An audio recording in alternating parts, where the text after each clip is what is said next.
नमस्कार, स्वागत है आप सभी का। आपके साथ मैं हूं स्वप्निल मारू। राजस्थान के इस बुलेटिन में बात करेंगे इस वक्त की सबसे बड़ी खबर की। बताएंगे घनश्याम तिवाड़ी के बारे में जिनकी आज घर वापसी हो रही है। साथ ही बताएंगे किसान आंदोलन की अपडेट्स। आज आंदोलन का 17वां दिन है। और बात होगी कोटा के जेके लोन हॉस्पिटल की, जहां आज कई टीमें दौरा करने वाली हैं। और बात मौसम की भी होगी। अगले 2 दिन बारिश का अलर्ट है। तमाम खबरें विस्तार से जानेंगे, लेकिन पहले टॉप 10 महानगर आगे बात करेंगे। एक बड़ी खबर की खबर रफ्तार के कहर से जुड़ी है और खबर अजमेर से सामने आ रही है। यहां एक बेकाबू कार ने बारातियों को कुचल दिया। 30 बाराती घायल हुए। 7 लोगों की हालत गंभीर है। सभी जेएलएन अस्पताल में भर्ती करा दिए गए। किस तरह ड्राइवर ने कार पर से पूरी तरह अपना कंट्रोल खो दिया, किस तरह एक कार बेकाबू हुई, इसका अंदाजा आप इस बात से लगा सकते हैं कि 30 बाराती को इस कार ने अपनी चपेट में लिया, जो घायल हुए। बारातियों को कुचला है। 7 लोगों की हालत इनमें से गंभीर है। सभी जेएलएन अस्पताल में भर्ती करा दिए गए, जहां पर कुछ जिन्हें हल्की चोटें आई थी उन्हें प्राथमिक उपचार के बाद रिलैक्स कर दिया गया, लेकिन अन्य की हालत गंभीर है, जिन्हें लगातार डॉक्टर्स मॉनिटर कर रहे हैं। 7 इनकी संख्या है। इसके अलावा अन्य लोग जिन्हें और चोटें आई हैं उनका भी इलाज किया जा रहा है। अजमेर से ये खबर सामने आई है रफ्तार के कहर की। देखिए, दुर्घटना स्थल जहां पर 30 बाराती घायल हुए वो भी आपके टीवी स्क्रीन पर है, और अस्पताल के बाहर की तस्वीरें भी आपकी टीवी स्क्रीन पर हैं। आप देख सकते हैं घायलों को अस्पताल पहुंचाया गया, जहां उनका इलाज चल रहा है। ज़्यादा जानकारी के लिए बात करते हैं सहयोगी दीपक दाधीच से। दीपक, ये तो बेकाबू रफ्तार और उसने जिस तरह से कहर ढाया उसकी खबर है।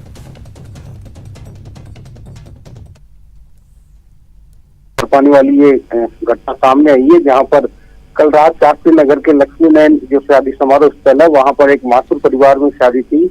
और उस शादी में जो ही रात 10:30 बजे से बारात निकलने वाली थी, तभी शादी में ही सम्मिलित एक महाराष्ट्र से आया हुआ अब परिवार से जुड़ा हुआ व्यक्ति था, जो कार में बैठा था। अचानक उसने कार स्टार्ट की और संतुलन उसका बिगड़ा और तेज रफ्तार में कार जो बारात थी उस पे चढ़ी और बारातियों को कुचलते हुए आगे जाके दीवार से टकरा गई। इस पूरी घटना के अंदर तकरीबन 30 से 32 लोगों के चोटें आई है, जिनका तुरंत वहाँ जेएलएन अस्पताल में इलाज चल रहा है।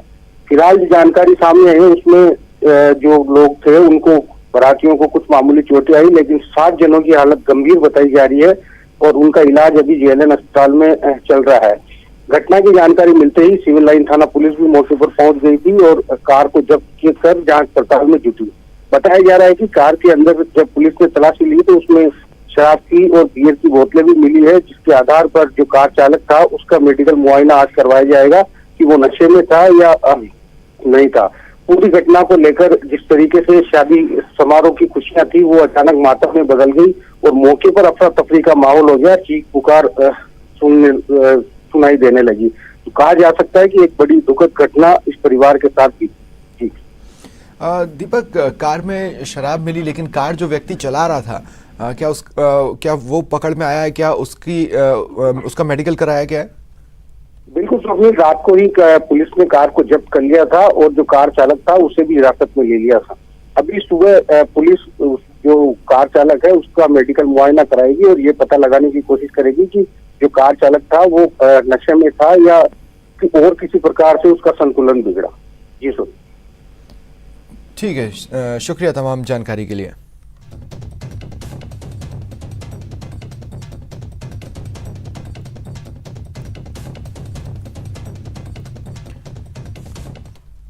और सियासी हलकों से इस वक्त की बड़ी खबर है। आज घनश्याम तिवाड़ी की घर वापसी होगी। घनश्याम तिवाड़ी आज बीजेपी ज्वाइन कर लेंगे। दोपहर 12 बजे बीजेपी एक प्रेस कॉन्फ्रेंस करेगी। बीजेपी के प्रदेश अध्यक्ष सतीश पूनिया ये प्रेस कॉन्फ्रेंस करेंगे। तो ये बड़ी खबर हम आपको बता रहे हैं। घनश्याम तिवाड़ी की आज घर वापसी होने वाली है। आपको याद होगा, पूर्व मुख्यमंत्री वसुंधरा राजे से बगावत कर पहले उन्होंने खुद की पार्टी बनाई थी और विधानसभा चुनाव लड़ा। फिर बाद में कांग्रेस पार्टी में वो शामिल हो गए, लेकिन एक बार फिर अब वो भाजपा में लौट रहे हैं, भाजपा का थामने जा रहे हैं। तिवाड़ी की आज भाजपा में घर वापसी हो रही है। इस खबर की पुष्टि भी हो चुकी है। दोपहर 12 बजे एक सादा समारोह होगा जिसमें वो पार्टी की सदस्यता यानी भाजपा की सदस्यता फिर ग्रहण करेंगे। कांग्रेस भाजपा के राजनीतिक गलियारों में यह खबर चर्चा का विषय बनी हुई है। लोकसभा चुनाव के दौरान कांग्रेस पार्टी के स्टार प्रचारकों की सूची में घनश्याम तिवाड़ी रहे थे और वही आखिरी बार था जब वो सुर्खियों में थे या पार्टी में एक्टिव नजर आए। इसके बाद न तो कांग्रेस के किसी कार्यक्रम में वो दिखाई देते थे, न ही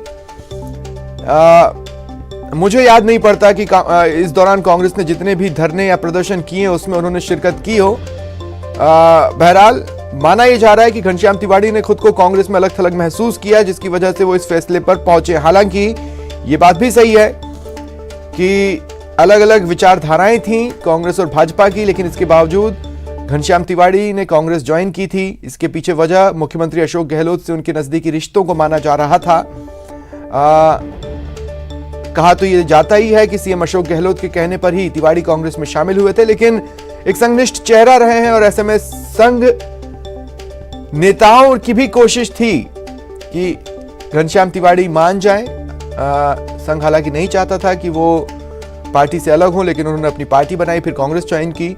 इस दौरान संघ ने भी अपनी कोशिशें जारी रखी और फिर से भाजपा में एंट्री कराने में चर्चाएं हैं कि संघ की अहम भूमिका रही है। तो ये बड़ी खबर हम आपको बता रहे हैं। वैसे देखा जाए तो न ही कोई बड़ी जिम्मेदारी कांग्रेस में उन्हें मिली, न ही राजनीतिक नियुक्तियों में उन्हें कहीं एडजस्ट करने की चर्चाएं नहीं। शायद इसी उपेक्षा से नाराज होकर वो फिर से भाजपा में लौट रहे हैं। ये बड़ी खबर है। भाजपा के वरिष्ठ और दिग्गज नेता रहे घनश्याम तिवाड़ी,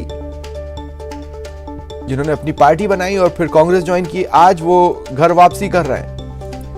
प्रदेश अध्यक्ष सतीश पूनिया एक सादे समारोह में मौजूद रहेंगे। बीजेपी के अन्य दिग्गज चेहरे मौजूद रहेंगे और यह घटनाक्रम मूर्त रूप लेगा। घनश्याम तिवाड़ी पूर्व मुख्यमंत्री वसुंधरा राजे के खिलाफ उनकी नीतियों को लेकर खुलकर बगावत करते कई बार दिखाई दिए, जिसके बाद उन्हें भाजपा से इतर रास्ता अपनाना पड़ा। नई पार्टी भी बनाई, लेकिन कोई खास सफलता नहीं मिली। इसके बाद सेकंड बेस्ट ऑप्शन जो उन्हें लगा वो था कांग्रेस का।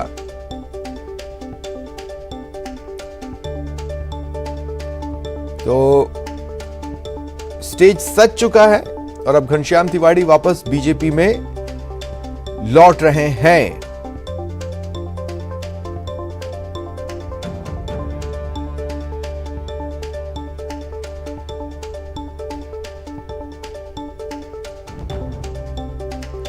जाहिर तौर पर बीजेपी को आला कमान से भी दिशा निर्देश मिल चुके हैं, डायरेक्शन मिल चुका है और ऐसे में ये घटनाक्रम अनफोल्ड हो रहा है।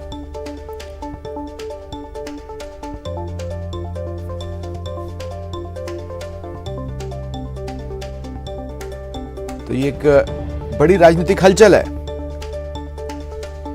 कांग्रेस और भाजपा के राजनीतिक गलियारों में लगातार अब चर्चाएं चल रही हैं कि ये घनश्याम तिवाड़ी वापस घर वापसी कर रहे हैं। क्या फायदे हो सकते हैं, क्या नफा नुकसान, दोनों ही पक्ष अपने अपने तरीके से इसे लेकर चर्चाएं कर रहे हैं।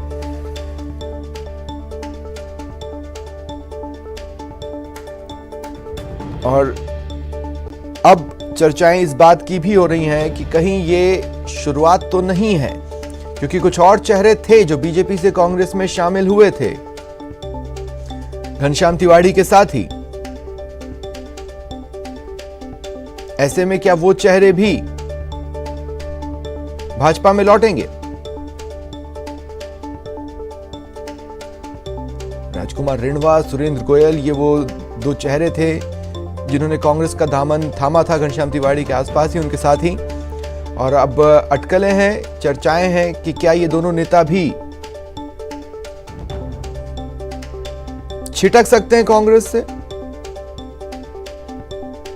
बताया जा रहा है ये दोनों नेता भी कांग्रेस में अपनी उपेक्षा से नाराज हैं, ठीक घनश्याम तिवाड़ी की तरह। अब घनश्याम तिवाड़ी जब घर वापसी कर रहे हैं, भाजपा में लौट रहे हैं, तो क्या ये दो चेहरे भी कांग्रेस का हाथ छोड़ बीजेपी का दामन थामते हैं, ये चर्चाएं जोरों पर चल रही हैं।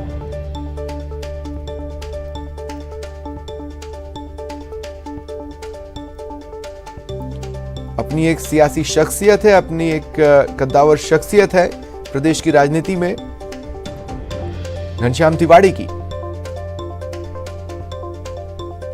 कुछ रिकॉर्ड्स भी उन्होंने सियासत के अपने अब तक के सफर में कायम किए हैं।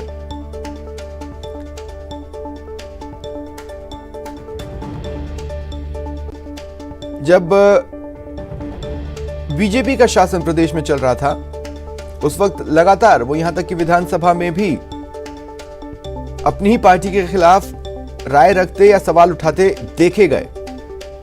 माना यह जाता था कि पूर्व मुख्यमंत्री वसुंधरा राजे से उनकी नहीं बनती है, उनकी नहीं छनती है, और वो लगातार बगावती तेवर अपनाए रहे, जिसके बाद काफी अनकंफर्टेबल सिचुएशंस बीजेपी के लिए क्रिएट होती रही हैं। और इसके बाद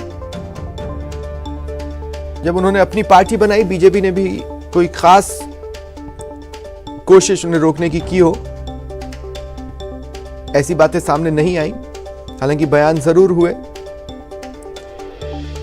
तो क्या अब कड़वाहट दूर हो चुकी है?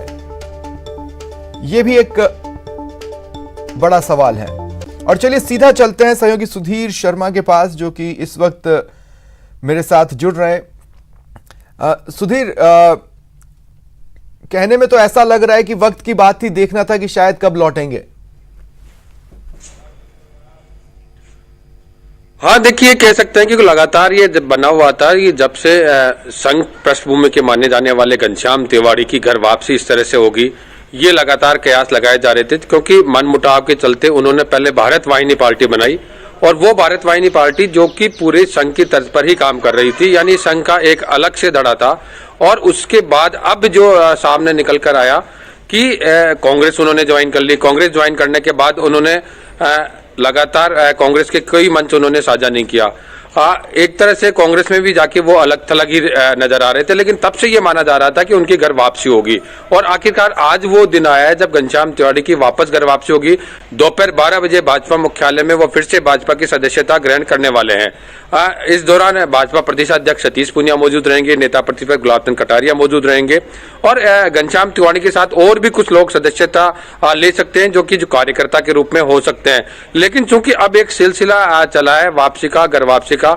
इससे पहले मैं बता दूं आपको, राज्यसभा से जो सांसद किरोड़लाल मीणा थे, जिनको बाद में भाजपा का प्रत्याशी राज्यसभा के लिए बनाया गया, उनकी भी घर वापसी हुई थी। तो इस तरह से ये कह सकते हैं कि संघ पृष्ठभूमि के मानने वाले घनश्याम तिवाड़ी जब कांग्रेस में अपने आप को अलग थलग महसूस कर रहे थे, और चूंकि 1980 में जब भारतीय जनता पार्टी का गठन हुआ, तब से लेकर लगातार बीजेपी में सक्रिय रहे, संघ में सक्रिय रहे घनश्याम तिवाड़ी। तो लगातार ये जब उपेक्षित 2013 से 18 के बीच दरमियान रहे, तब सड़क से लेकर सदन तक उन्होंने सरकार का विरोध किया, खुलकर विरोध सामने आया। तो अब ऐसी समझ सामने आ रही है कि 2018 में जब बिल्कुल बीजेपी से नाता तोड़ दिया था, उसके बाद 2018 के विधानसभा चुनावों में उन्हें किसी तरह की कोई सफलता हासिल नहीं हुई। उसके बाद उन्होंने कांग्रेस का दामन राहुल गांधी के सामने रामलीला मैदान में थामा। तब से लेकर उन्होंने कोई साझा मंच कांग्रेस का नहीं किया, किसी प्रेस कॉन्फ्रेंस नहीं की, कुछ भी नहीं किया, और वो बिल्कुल अलग, यह कह सकते हैं बिल्कुल गुमनामी के दौर में राजनीतिक तौर पर चले गए थे। उनकी अब एक बार घर वापसी हो रही है। दोनों तरफ से संभवतः प्रयास किए गए होंगे कि इधर से बीजेपी के और केंद्रीय नेतृत्व के तमाम जो अनुमति लेने के बाद आज उनकी घर वापसी हो रही है। जी बिल्कुल, ये कांग्रेस साइड से एनालिसिस है, बिल्कुल सही भी है। हालांकि लोकसभा चुनाव में कांग्रेस के लिए स्टार प्रचारकों की सूची में इनका नाम था, लेकिन किसी तरह की कोई अहम जिम्मेदारी संगठन में नहीं मिली। न ही इसके अलावा हम ये कह सकते हैं कि किसी तरह से ये चर्चाएं रही कि उनको किसी राजनीतिक नियुक्ति के जरिए सेटल किया जाएगा, वो भी चर्चाएं नहीं बन पाई। दूसरा पक्ष भी एक, सुधीर, बीजेपी से बगावत के पीछे जो चेहरा कारण था या जिनसे वो नाराज बताए जाते थे, फिलहाल वो स्लीप मोड में है पार्टी में, वसुंधरा राजे, और यह भी एक वजह हो सकती है कि वो बेहिचक वापस बीजेपी में लौट जाए। हाँ बिल्कुल, ये हम कह सकते हैं, क्योंकि जो वजह बनी मोटे तौर पे 2013 के विधानसभा चुनाव और उसके बाद में मंत्रिमंडल का गठन होना, वसुंधरा राजे मंत्रिमंडल में उनको जगह नहीं मिलना और लगातार 3 साल तक उपेक्षित चलने के बाद उन्होंने अपनी पार्टी का गठन किया। बीजेपी से आधिकारिक तौर पे प्रेस कॉन्फ्रेंस करके उन्होंने नई पार्टी का ऐलान किया, तभी ये बात समझ में आ गई थी। लेकिन फिर कांग्रेस का दामन थामा, क्योंकि संघ पृष्ठभूमि होने के बाद भी वो कांग्रेस में चले गए। ये उनके लिए एक बहुत बड़ा कदम माना जा रहा था कि घनश्याम तिवाड़ी जैसे व्यक्तित्व और राजनीतिक जीवन इस तरह का रखने वाले व्यक्ति अगर कांग्रेस का दामन थाम सकते हैं तो इतनी बड़ी वजह क्या हुई। इसमें केंद्रीय नेतृत्व जो बीजेपी का है वो भी उस दौरान पूरी तरह से मौन रहा। लेकिन अब चूंकि घनश्याम तिवाड़ी की संभवतः अहमियत समझ में आई होगी बीजेपी को भी, और दूसरे घनश्याम तिवाड़ी को भी ये समझ में आया होगा कि कांग्रेस में जाने का उनको किसी तरह का राजनीतिक या व्यक्तिगत लाभ नहीं हुआ, लिहाजा उनकी वापसी की जो तैयारी थी ये अगस्त में ही इस तरह का प्लेटफॉर्म तैयार हो गया था और रोड मैप तैयार लगातार किया जा रहा था कि वो घर वापस आएंगे। तो इस तरह से हम कह सकते हैं कि उनकी घर वापसी अब सुधीर, आप इस बात से सहमत होंगे, ऐसा तो नहीं है कि कल रात को बीजेपी के किसी चेहरे ने घनश्याम तिवाड़ी को फोन किया होगा कि भैया वापस लौट आओ, और घनश्याम तिवाड़ी ने कह दिया हाँ मैं लौट आता हूं। नहीं, ऐसा नहीं है। पिछले 1.5-2 महीने, 3 महीने या उसके पहले से इसकी पृष्ठभूमि तैयार की जा रही होगी। अब आप देखिए सतीश पूनिया और आप देखिए गुलाबचंद कटारिया, गजेंद्र सिंह शेखावत, राजेंद्र राठौड़, ये वो अहम चेहरे हैं जो इस वक्त बीजेपी की हर रणनीति में सामने आते हैं। कहने का मतलब यह है कि बीजेपी की ओर से दरअसल संघ ने घनश्याम तिवाड़ी से बातचीत की और वही उनकी वापसी का रास्ता खोलते दिखाई दे रहे हैं। बिल्कुल, लगातार ये बात टच में थी, क्योंकि संघ पृष्ठभूमि और संघ के लोगों को कतई ये बर्दाश्त नहीं हो रहा था या उनको ये मान ही नहीं सकते कि घनश्याम तिवाड़ी बीजेपी में जा सकते, क्योंकि 1980 में जब बीजेपी का गठन हुआ तब से सक्रिय रूप से पार्टी को खड़ा करने में घनश्याम तिवाड़ी का अपना एक योगदान माना जाता है। उनको इस कड़ी में देखा जाता है कि बीजेपी को आगे बढ़ाने वाले लोगों में से शुमार है, क्योंकि भैरू सिंह शेखावत के जमाने से वो जुड़े हुए थे। भैरू सिंह शेखावत मंत्रिमंडल में भी वो रहे, तो तमाम ये बातें सामने आ रही थी कि घनश्याम तिवाड़ी जब कांग्रेस ज्वाइन करी थी तब भी ये सामने निकल के आ रहा था कि घनश्याम तिवाड़ी कांग्रेस में ज्यादा दिन टिकने वाले नहीं है, क्योंकि जो मान सम्मान मिलना चाहिए वो वहां पर नहीं मिलेगा।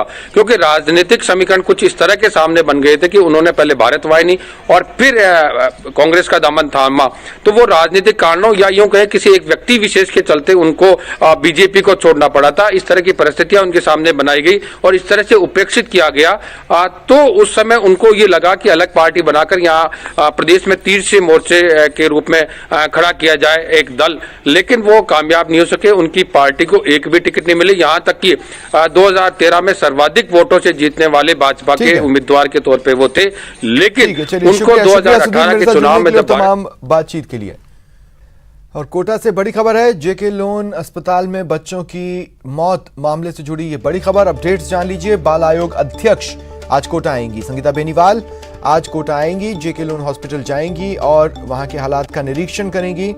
साथ ही बीजेपी ने भी अपनी एक जांच कमेटी का गठन किया है जो आज कोटा के जेके लोन हॉस्पिटल पहुंचेगी और अपने स्तर पर मामले की जांच करेगी। 4 सदस्यीय कमेटी बीजेपी ने बनाई है जो आज अस्पताल के निरीक्षण पर पहुंचने वाली है।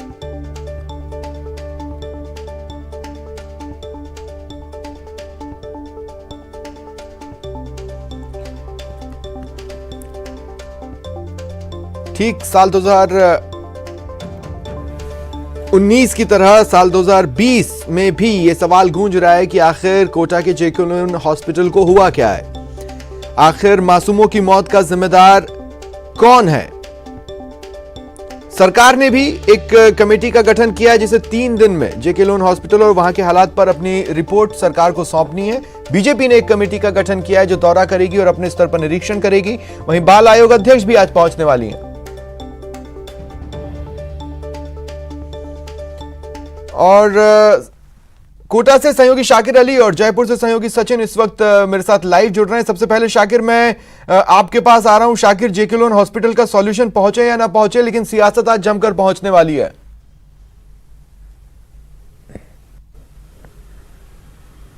जी बिल्कुल स्वप्निल, से पिछली बार भी जब इस तरह का मामला हुआ था तो तब भी जो है खूब नारेबाजी और विरोध प्रदर्शनों का दौर चला था। जब सचिन पायलट पहुंचे थे तो बीजेपी के कार्यकर्ताओं ने जो है नारेबाजी की थी, वो मुख्यमंत्री उस टाइम पे थे और उनको काले झंडे भी उन्होंने दिखाए थे। अब जो है अभी वापस से जो है यहाँ पर आज जो है जो बीजेपी ने कमेटी गठित की है उसके तमाम सदस्य पहुंचेंगे, उपनेता राजेंद्र राठौड़ पहुंचेंगे। उन्होंने उससे पहले ही बयान भी जारी कर दिया है कि जिस तरह से कोटा में लापरवाहियां चल रही है और चिकित्सा मंत्री जो है चिकित्सकों को बचाने में जुटे हुए हैं, उन्होंने इस्तीफे की भी मांग की है कि चिकित्सा मंत्री इस पूरे घटनाक्रम के बाद उनको इस्तीफा दे देना चाहिए जो शर्मनाक हालात कोटा के अस्पतालों के हो रहे हैं। तो टीम के जो सदस्य हैं मदन दिलावर, जसकौर मीणा और विधायक कोटा के जो है संदीप शर्मा, ये तमाम लोग जो है पहुंचेंगे और उसके बाद में ये अस्पताल का निरीक्षण करेंगे। अस्पताल का निरीक्षण करने के बाद में मीडिया से भी मुखातिब होंगे। इस बीच जो है बाल संरक्षण आयोग की अध्यक्ष जो है संगीता बेनीवाल, वो भी जो है कोटा आ रही हैं, वो भी जो है पूरे घटनाक्रम की जानकारी लेंगी, अस्पताल का भी निरीक्षण करेंगी। और कल देर रात जब राज्य सरकार की ओर से जो टीम गठित की गई थी, वो टीम जो है देर रात 12:30 बजे जो है जेके लोन अस्पताल में पहुंची, क्योंकि शिकायतें परिजनों की यही मिल रही थी कि देर रात के वक्त में जब बीमार परिजन जब बच्चों की तबीयत खराब होने की स्थिति में नर्सिंग स्टाफ को, चिकित्सकों को जब बुलाने जाते हैं तो वो नहीं मिलते हैं, आते नहीं हैं, लापरवाही करते हैं। तो वो तमाम चीज़ें जो है उन सभी चीज़ों पर जो है उस टीम ने जो है गहनता से कल जांच की, कर्मचारियों से भी बातचीत की, उपकरण जो वहाँ पर मौजूद हैं अस्पताल में उन तमाम उपकरणों को भी देखा, जो खराब उपकरण है उसके बारे में भी जानकारी ली और अस्पताल में अभी इन 2 दिनों में क्या सुधार किए गए हैं इसके बारे में भी जो है, क्योंकि मेडिकल कॉलेज के प्राचार्य डॉक्टर विजय सरदाना और अस्पताल के अधीक्षक डॉक्टर सुरेश दुलारा ने उनको बताया। नाराजगी भी टीम ने जो है उस वक्त देर रात को जाहिर की, क्योंकि कुछ अव्यवस्थाएं उनको भी नजर आई। हालांकि अभी उन्होंने मीडिया से बातचीत नहीं की है टीम के सदस्यों ने, वो क्या क्या कमियां बताते हैं और राज्य सरकार को किस तरह की रिपोर्ट पेश की जाएगी और उसके बाद क्या कार्रवाई होगी, इस पर सबकी नजर होगी। लेकिन इन सब के बीच में आज जो है बीजेपी का आपके पास आ रहा हूं सचिन, देखिए पिछली बार जो सॉल्यूशंस गिनाए गए थे, इस बार भी वो सॉल्यूशन प्रारंभिक जांच में वही सॉल्यूशन गिनाए जा रहे हैं, कोई डिफर नहीं है कि एक हमें अलग से आईसीयू यूनिट बनानी होगी और हमें वहां पर वार्मर लगाना होगा और हमें ऐसी ऐसी चीजें करनी होंगी। ये वही सॉल्यूशंस हैं जो 2019 में हमने सुने। इसका मतलब है कि वो इंप्लीमेंट नहीं हुए। बिल्कुल स्वप्निल, जिस तरह से 2019 में जो घटनाक्रम हुआ था उसके बाद वर्तमान सरकार ने ये कहा था कि कोटा में जिस तरह से हादसा हुआ है उससे सबक लेते हुए जल्दी से जल्दी जो नवजात शिशुओं की जो मौत जिस तरह से होती है, क्योंकि इससे पहले आपने देखा होगा कि बांसवाड़ा में भी काफ़ी बच्चे मरे थे, उसके बाद कोटा में ये घटना हुई थी 1 साल पहले। तो ऐसे में अब चूंकि 2020 एक बार फिर इस घटना की पुनरावृत्ति हुई है, तो इसका मतलब लगता है कि कहीं ना कहीं हमारे सिस्टम में कोई झोल है, जिसकी वजह से सरकार घोषणाएं तो कर देती है लेकिन उनको अमल में आने या उसे जो वास्तविकता का जो धरातल है उस पर पहुंचने में समय लगता है।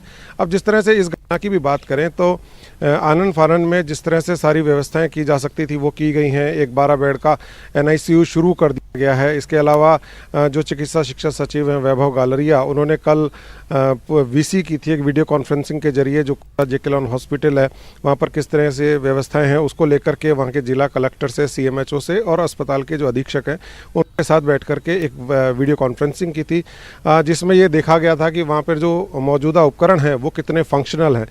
तो उस जो वीडियो कॉन्फ्रेंसिंग थी उसमें ये सामने आया था कि जो 542 कुल उपकरण हैं जो कि बच्चों के इलाज के लिए काम में लिए जाते हैं, उनमें केवल 425 ही ऐसे जो उपकरण थे वो फंक्शनल थे। इसके अलावा 117 उपकरण ऐसे थे जो कि नॉन फंक्शनल पाए गए हैं। इसके अलावा जो वैभव गालरिया हैं उन्होंने एक अरेंजमेंट इस तरह का भी किया है कि 15 दिसंबर को जो एम्स दिल्ली के सीनियर पीडियाट्रिशियन हैं डॉक्टर अशोक दुरारी, उनसे एक सेशन करवाया जाएगा कोटा जो जेके लोन हॉस्पिटल है वहाँ के फैकल्टी और नर्सिंग जो कर्मचारी हैं उनके लिए, ताकि शुक्रिया आप दोनों का जुड़ने के लिए और तमाम जो बातचीत के लिए। वक्त एक ब्रेक के बाद बताएंगे आज से तेज होगा किसान आंदोलन।